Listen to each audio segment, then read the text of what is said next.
Je pense aux morts, sans arrêt. Et aux vivants, que j'ai perdus. J'ai une question à vous poser. Qui regarde encore The Walking Dead en 2024? Est-ce que ceux qui me suivent connaissent même cette série? Le show de zombies iconique d'AMC s'est terminé il y a un peu moins de 2 ans dans l'indifférence la plus totale, et à l'heure actuelle, les innombrables spin-offs, considérés par beaucoup comme bâclés et inutiles, peinent à dépasser le million de téléspectateurs. Mais comment en sommes-nous arrivés là?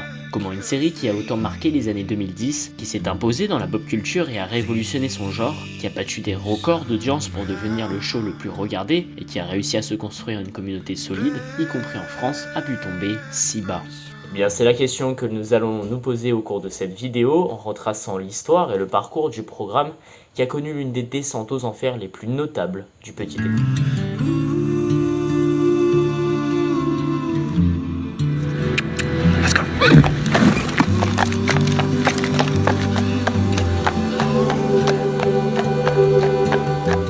Pour comprendre la chute de The Walking Dead, il faut d'abord revenir sur la période où la série a connu un succès exponentiel au début de la décennie précédente. Tout commence avec un homme, Robert Kirkman, et sa série de comics éponyme sortie en 2003. L'œuvre papier du jeune auteur s'impose dans les années 2000 comme un véritable renouveau du genre post-apocalyptique. Sombre, violente et explorant avec profondeur la nature humaine, l'histoire du shérif Rick Grimes et de son groupe qui doivent survivre dans un monde infesté de zombies captive déjà à l'époque un certain public. Si bien qu'en 2009, The Walking Dead version comics fait partie des BD les plus vendus aux États-Unis avec environ 100 000 tirages par chapitre. Une popularité qui ne manque pas d'impressionner la chaîne câblée AMC, qui s'intéresse très vite à l'œuvre de Kirkman. Le géant américain projette d'adapter The Walking Dead en une première saison de 6 épisodes, qui reprendrait l'histoire originelle, tout en y ajoutant quelques nouveautés. Kirkman, qui est nommé producteur exécutif, reste cependant réticent, car il doute que son bijou suscite l'intérêt d'un public télévisuel. Il ne pouvait pas davantage se tromper. L'épisode pilote de la série débarque sur le petit écran le 31 octobre 2010 et reprend le synopsis du matériel d'origine. Rick Grimes, shérif adjoint à Atlanta, blessé par balle lors d'une fusillade, se réveille d'un long coma à l'hôpital et découvre peu à peu que le monde a été ravagé par une épidémie de morts-vivants.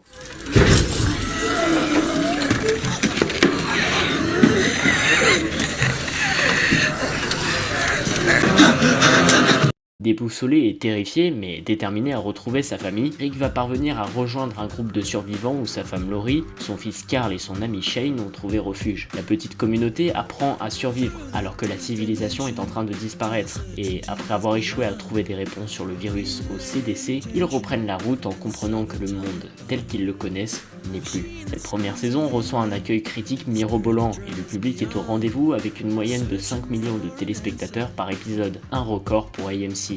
Les fans du comics saluent le travail d'adaptation des scénaristes qui prennent tout de même quelques libertés en intégrant de nouveaux personnages comme celui de Daryl qui deviendra par la suite le chouchou des fans. La saison est de plus réalisée par la légende Frank Darabont que vous connaissez peut-être pour La Ligne Verte. Il donne à cette première saison une mise en scène soignée qui arrive à rendre l'ambiance pesante et les zombies réellement terrifiants. On se souvient par exemple de la femme de Morgan.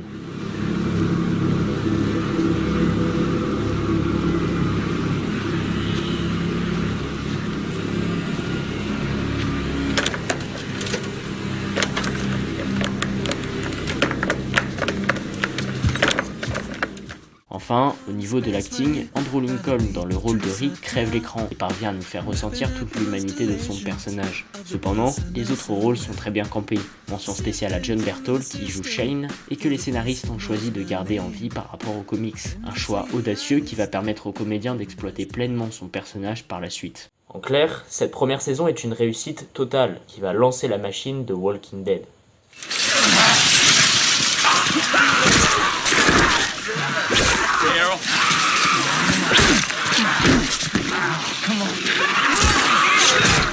Darabont et AMC confirment dès novembre 2010 que les aventures de Rick Grimes auront une nouvelle saison, mais le tournage de celle-ci ne sera commencé qu'en juin 2011.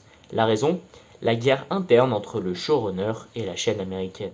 Cette dernière décide de réduire considérablement le budget de la série, ce qui provoque la colère de Darabont. Il ne manque pas de critiquer par la suite les méthodes de production d'AMC dans des mails très salés et intentera même un procès 2 ans plus tard. Résultat, l'ancien réalisateur est viré et remplacé par Glenn Mazzara, ce qui va initier l'un des futurs gros problèmes de The Walking Dead, la valse des showrunners qui va faire perdre son identité à la série.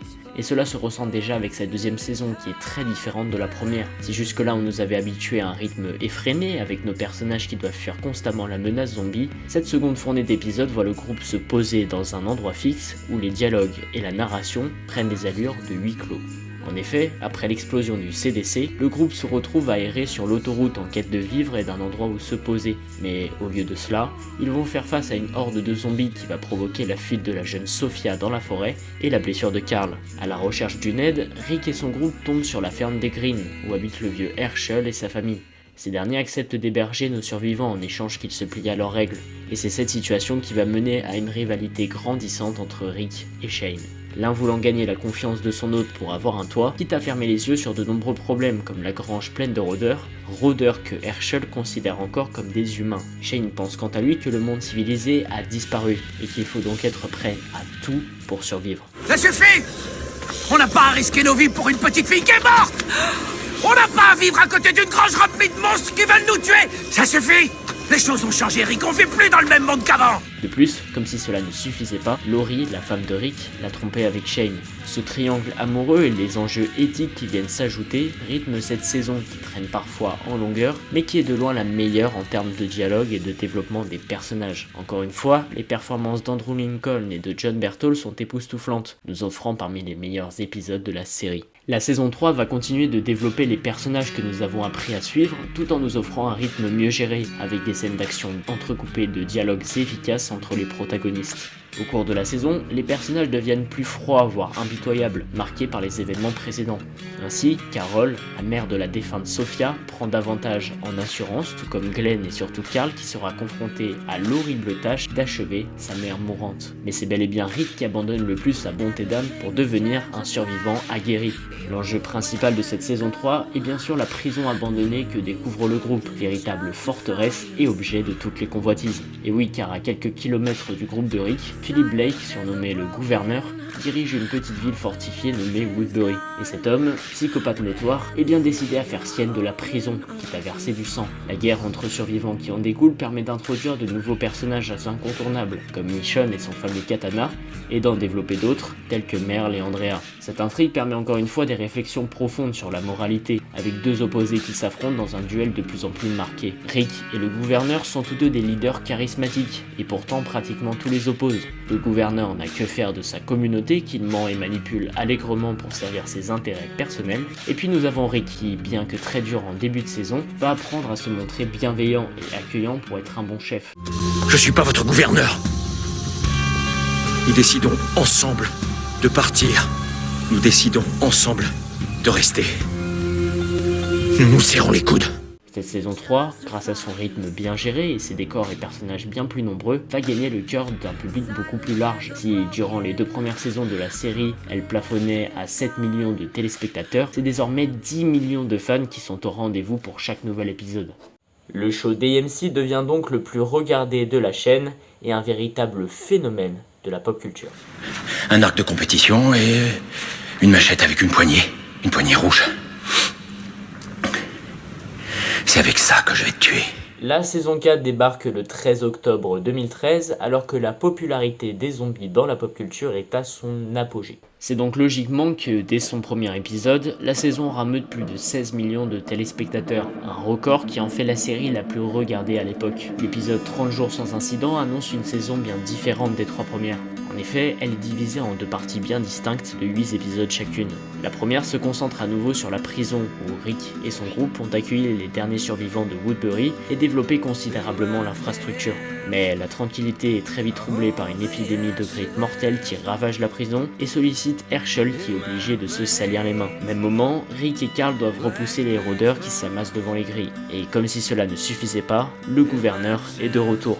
Après les événements de la saison 3, parti en exil, Philip Blake a réussi à former une nouvelle communauté qu'il manipule pour lancer un dernier assaut sur la prison. Il arrive muni d'un tank devant l'infrastructure et lance un ultimatum à Rick. Soit son groupe quitte la prison, soit il tuera tout le monde. L'ancien shérif essaye de raisonner son ennemi, en vain. La suite, vous la connaissez sans doute.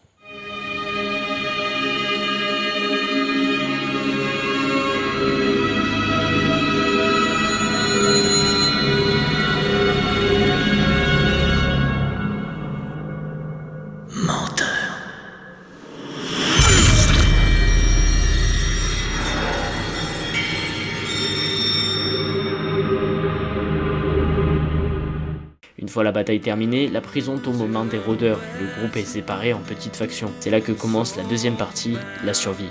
Seul, sans vivre et en proie aux pillards et aux zombies, chaque petit groupe va devoir s'en sortir dans cet environnement hostile.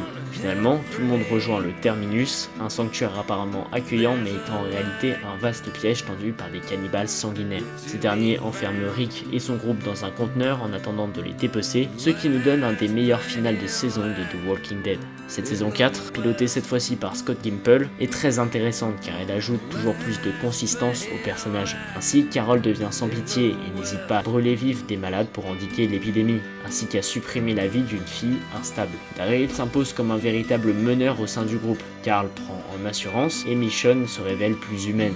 Rick, quant à lui, va peu à peu se transformer, passant du fermier apaisé en début de saison au survivant sauvage qui arrache la gorge d'un homme. Cette 4e saison a également le mérite de faire bouger les choses, mettant fin brutalement à l'arc de la prison et lâchant nos survivants en terrain inconnu. Mais malheureusement, on observe un réel déclin au niveau du rythme. De fait, c'est dans cette saison que commence à s'installer ce qu'on appelle la narration boomerang. Cela signifie établir une narration principale dans le premier épisode et se concentrer dans les épisodes suivants sur une ou plusieurs histoires secondaires avant de faire revenir la trame de base tel un boomerang. Ce procédé donne l'impression d'épisodes de remplissage où il ne se passe rien et qui servent qu'à créer de l'attente pour les choses réellement intéressantes. Mais quoi qu'il en soit, les fans de cette époque sont toujours plus nombreux et avec le final haletant de la saison 4, c'est logiquement que le premier épisode de la saison 5 va s'imposer comme l'un des plus visionnés de l'histoire de la télé câblée. En effet, c'est près de 17,5 millions de téléspectateurs qui assistent à l'évasion du Terminus qui se conclut par une fin explosive. À titre de comparaison,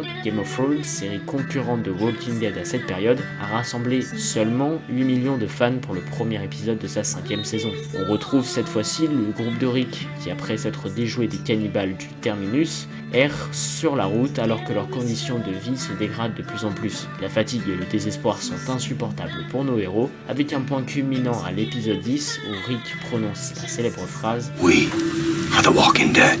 Heureusement, ils sont aidés par un homme du nom de Aaron qui les accueille dans la ville fortifiée d'Alexandria où ils peuvent reprendre un semblant de vie normale. Mais le groupe a passé trop de temps dehors et Rick, voyant que les habitants de la ville n'ont aucune idée de comment survivre, va peu à peu prendre le pouvoir pour les endurcir et les préparer à affronter ce nouveau monde. Cette saison marque l'apogée de la série en termes d'audience, chaque nouvel épisode dépassant la barre des 13 millions de téléspectateurs. Mais pourtant, les problèmes initiés en saison 4 s'agrandissent, avec des épisodes dédiés à des intrigues ou à des personnages secondaires peu intéressants. En témoigne l'arc de l'hôpital pour le moins ennuyeux mais surtout inutile. De fait, on s'intéresse au personnage de Beth qu'on voit évoluer pour la tuer directement quelques épisodes plus tard, simplement pour choquer les fans avec des morts inattendues. Même schéma pour Tyrese et pour Noah. Néanmoins, ces problèmes sont compensés par les épisodes d'anthologie et les grands moments que cette saison nous offre.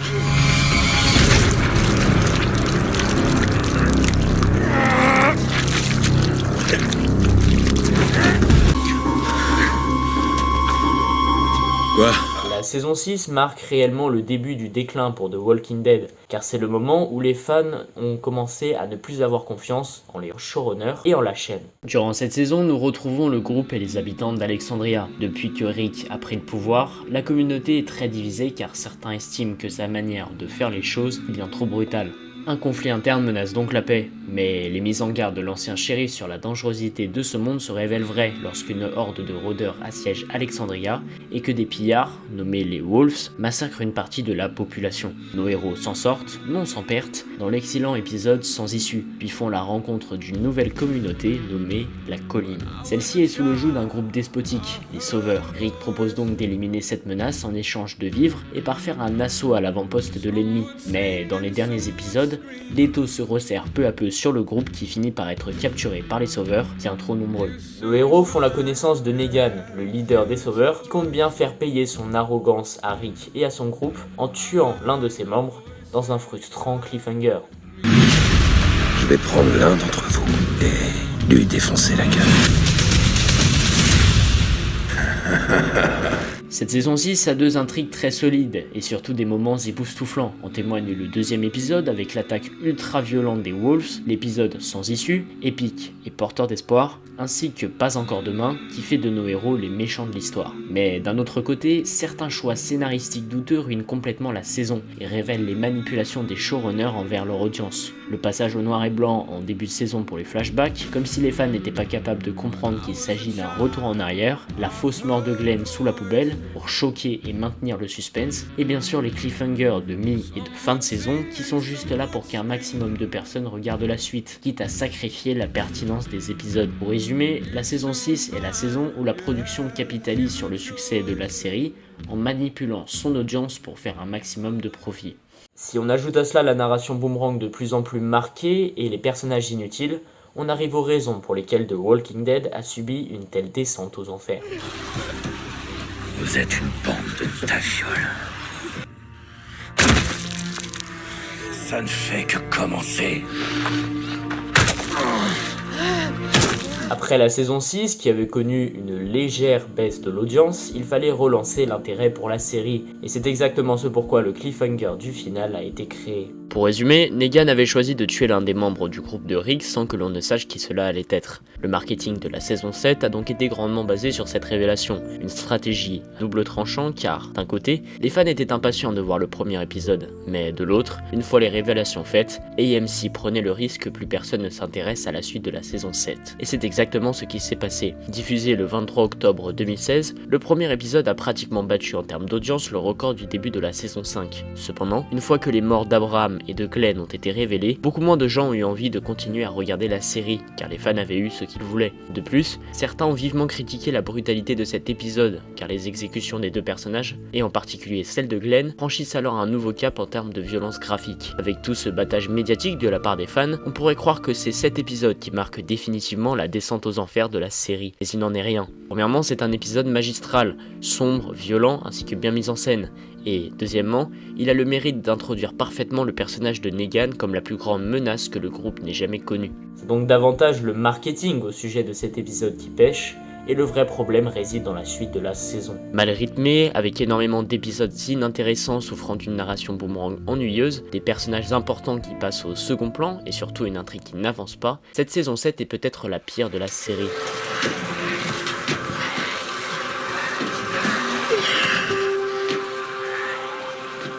Non mais sérieux, c'est quoi ce cerf en CGI ? Et que dire du final, décevant au possible. La confrontation tant attendue entre le groupe de Rick et Negan vire au nanardesque, avec des fusillades mal gérées, une musique qui ne colle pas et de grosses facilités scénaristiques. Pour les fans qui plaçaient d'importants espoirs en la saison 8, eh bien cette dernière va se révéler tout aussi médiocre que la précédente. Cette 8ème saison plonge enfin dans la guerre totale entre les 2 factions. Elle met aussi et surtout en scène les autres communautés dont le positionnement va jouer un rôle décisif dans l'issue de ce conflit post-apocalyptique. On nous promettait des combats sanglants entre les Sauveurs et Alexandria, des alliances et trahisons entre les groupes et un face-à-face dantesque entre Rick et Negan. Mais au lieu de cela, nous avons une mise en scène au point mort et une intrigue qui souffre de grosses incohérences, principalement avec le final.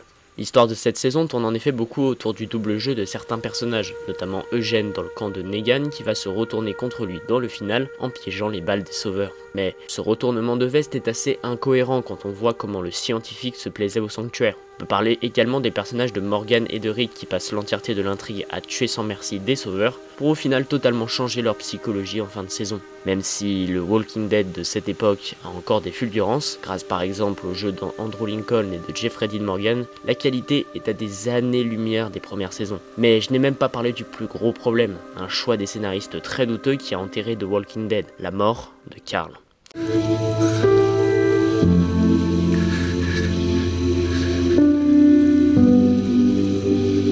Je t'aime, papa.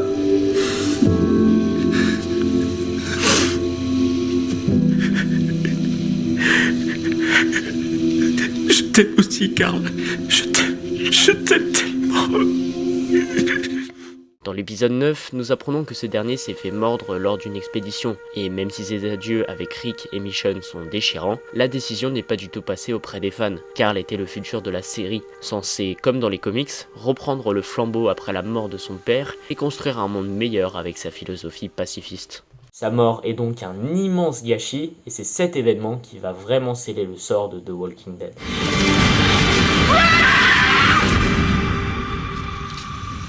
I found him.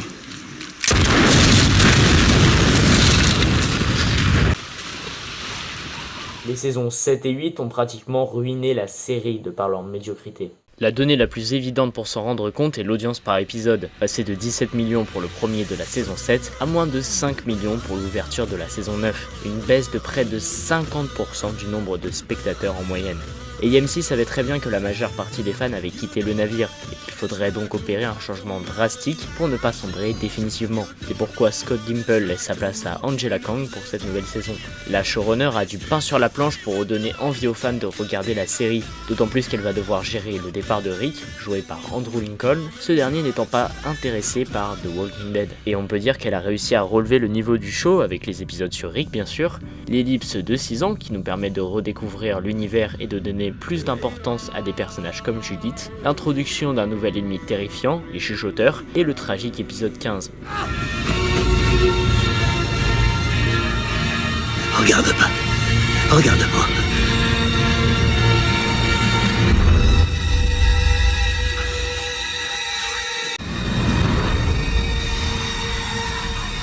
Mais malheureusement, le mal était déjà fait et la saison n'a pas su prendre assez de risques pour rameuter de nouveaux fans ou faire revenir les anciens, témoigne la fausse mort de Rick. Et c'est d'ailleurs l'un des problèmes majeurs de The Walking Dead dans ces dernières années, le départ des acteurs phares de la série. D'abord Rick et ensuite Maggie, sans compter Morgan et Dwight qui rejoignent Fear the Walking Dead. Avec de moins en moins de personnages qui ont fait l'âge d'or de la série, difficile de continuer à suivre le show. De fait, au moment où la saison 10 débarque en octobre 2019, seuls quelques personnages intéressants comme Judith, Negan et bien sûr Daryl motivent les fans à continuer à suivre la série. Et la saison nous donne en effet une issue plutôt satisfaisante à cette guerre. Nous avons le double jeu de Negan qui finit par décapiter Alpha, la chef des chuchoteurs, et les combats bien rythmés entre Daryl et Beta. Mais The Walking Dead retombe bien trop souvent dans ses travers avec la mauvaise gestion des personnages secondaires, en plus d'un rythme trop lent avec une narration boomerang qui persiste jusque dans l'ajout d'épisodes additionnels durant la période du Covid, centré sur un seul personnage. Ouais, alors, je viens de voir l'épisode de Walking Dead et j'ai comme cru voir Daryl réparer une moto pendant 45 minutes et Carol poursuivre un rat et faire une soupe. En outre, le départ des acteurs continue. Après Carl, Rick et Maggie, c'est au tour de Michonne de s'en aller chercher ce dernier dans l'épisode 14 sans que l'on ne la revoie. Ce qui nous amène à la dernière saison de The Walking Dead après 12 ans de bons et loyaux services. Enfin, façon de parler. A l'origine, la série devait se clore avec sa 12e saison, mais la chaîne AMC a été pris de court avec les audiences en chute libre de la série. Ce les a contraints à y mettre un point final le plus rapidement possible. Et en effet, si on jette un coup d'œil au nombre de téléspectateurs par épisode de cette dernière aventure, on se rend compte que le show de zombies a perdu à peu près 94% de son audience. Oui, 94%, ce qui fait que les derniers épisodes tombent à 2 voire 1 million de fans seulement. Pourtant, la saison 11 exécute plutôt bien la trame du comics. De fait, Daryl, Maggie, Negan, Carol et les autres découvrent le Commonwealth, une organisation gigantesque et prospère dirigée par une certaine Pamela Milton. Cette mini-société peut paraître idéale, mais elle recrée en réalité les inégalités de l'ancien monde avec un système de classe. En plus, elle veut asseoir sa domination sur les autres communautés. Si certains membres du groupe se plaisent bien au Commonwealth dans un premier temps, ils vont vite découvrir la supercherie et comploter pour faire tomber la gouvernante. Cette dernière saison est donc très intéressante car elle explore en profondeur la thématique de la reconstruction d'un monde après l'apocalypse, avec deux visions radicalement différentes qui s'opposent. Tout n'est pas tout blanc ou tout noir, et il y a une véritable réflexion politique sur l'égalité. Cette dernière saison a également comme atout de réinventer les zombies, car ces derniers évoluent pour devenir plus intelligents. Enfin, certains personnages sont développés ou font un retour en force. Je pense notamment à Maggie et à sa dynamique avec Negan. Moi, je te fais confiance. Tu lui as sauvé la vie. À Riverbend. Je te jure que quoi qu'il puisse arriver, et malgré tout ce qui s'est passé avant, j'oublierai jamais ça. Vous l'aurez compris, cette dernière saison est plutôt correcte, mais il y a un problème, un immense problème qui fait que The Walking Dead a perdu de sa superbe et ne se relèvera véritablement jamais. La fin de la série. We're the ones who live.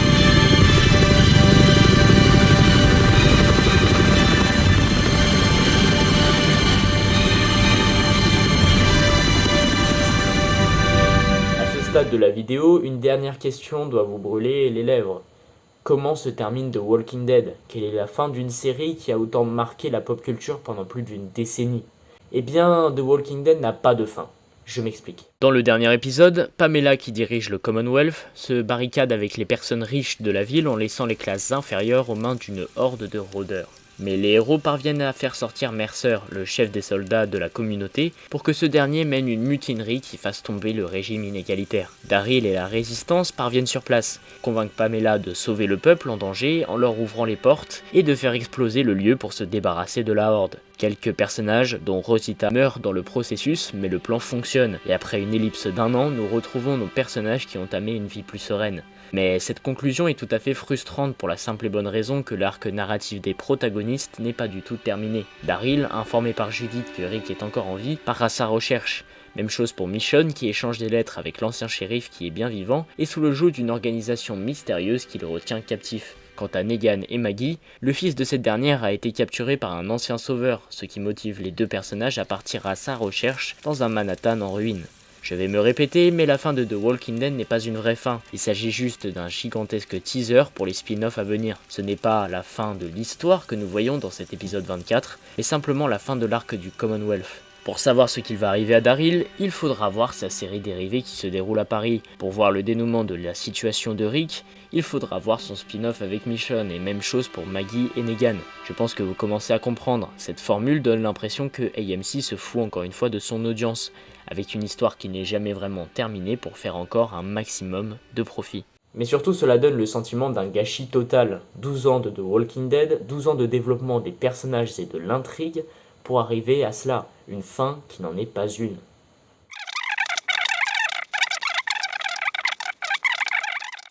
Pour finir, on peut dire qu'il n'y a pas une seule raison qui explique la descente aux enfers de la série, mais bien une combinaison de plusieurs facteurs. Ces derniers peuvent être plus ou moins regroupés en la volonté néfaste d'AMC de faire un maximum de profit avec sa poule aux œufs d'or. La chaîne a élargi le nombre d'épisodes qui étaient originellement de 6 à 16 pour faire plus d'audience et donc plus de revenus, ce qui a inévitablement amené à des problèmes tels que les épisodes de remplissage, la narration boomerang de plus en plus présente et le manque de renouvellement de l'intrigue. Le besoin presque obsessionnel de maintenir une fanbase colossale a mené à des manipulations envers la communauté, comme les fausses morts et autres cliffhangers frustrants.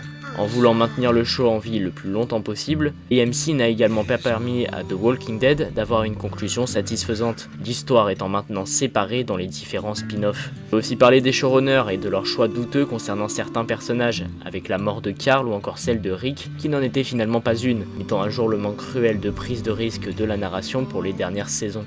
Des showrunners d'ailleurs sans cesse remplacés qui n'ont donc pas permis à la série d'avoir une direction artistique cohérente, comme ce fut le cas avec Breaking Bad par exemple. Mais on pourrait aussi parler de la communauté en elle-même, qui, au moment de l'apogée de la série, ne voulait pas que certains personnages meurent, quitte à influencer les choix des scénaristes ou à boycotter le show pour la mort de Glenn et Abraham, dénonçant une violence extrême, pourtant propre à la série. Ces raisons font que The Walking Dead, bien qu'une des séries les plus influentes et les plus populaires des années 2010, sera peut-être davantage reconnue comme étant l'une des plus grandes descentes aux enfers de l'histoire du petit écran.